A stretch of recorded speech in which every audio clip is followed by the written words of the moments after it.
Let's take a look at what's going on with house prices as we head into the 7th, 8th week of coronavirus lockdown in the UK. Well, Nationwide and Halifax have published their housing market reports just in the last couple of days, showing figures to the end of April, a little bit of March in those figures as well, depending on which report it is. Both of them don't quite do a full calendar month when they do their reporting, and remembering that both of their indexes are skewed to some extent by their own lending books within the banking groups as well. So Halifax showing that house prices went down marginally month on month, although they're still up quarter on quarter and year on year, up by 2.7% overall.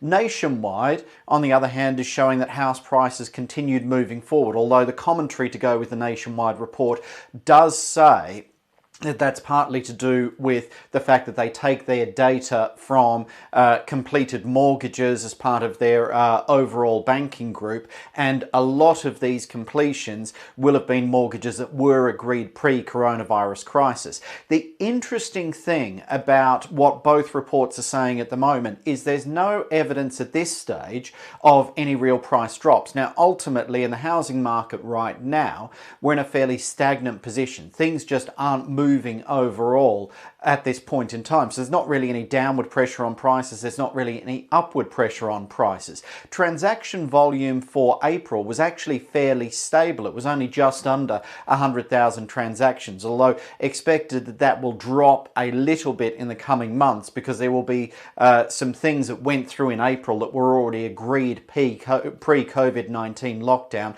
that now won't have been agreed post that. The big things to pull out of this, sentiment from estate agents well down, but a lot of that is down to the fact that most of them can't conduct any business at the moment, apart from maybe some virtual tours of empty properties, some virtual valuations. But we know that the housing market is just grinding to a halt at the moment under lockdown, and we're waiting for a government announcement of how and when lockdown might ease. However, on the other side of that, browsing levels are up significantly, and this is really the thing that most people are grappling with at the moment. Is right now, looking at the figures, there's not really a big dip in house prices. There's not been a huge dip in transactions at this stage, although there was a big dip in owner-occupier new business mortgage applications, about 25% in from the end of March to the start of April. So that will probably carry on to a lower transaction volume in the coming months. But there are some indications that the buyer demand is still there. Most experts at this stage still predicting that there may be some price volatility. There could be some price drops immediately post-lockdown as people kind of scramble to get business done and maybe take offers that they would have otherwise held out for better. But looking at how supply and demand sits at the moment and the sheer amount of demand indicated by online browsing at this stage, it looks like the fundamentals of the housing market in the UK are still in a sound position, and a lot of experts predicting a stabilisation towards the end of the year or early next year, very much impacted by how long coronavirus lockdown continues.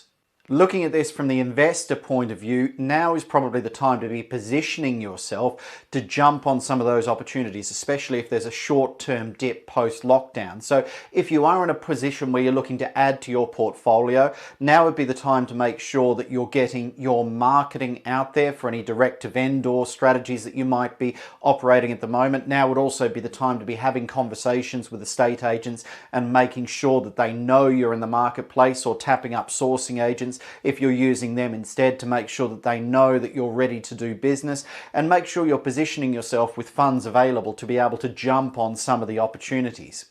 If you do need some help and support with putting that together, remember we are here to help with education, training, and also coaching available to you. Just get in touch if we can help you position yourself to take hold of the opportunities that are going to come post-lockdown in the property market in the UK.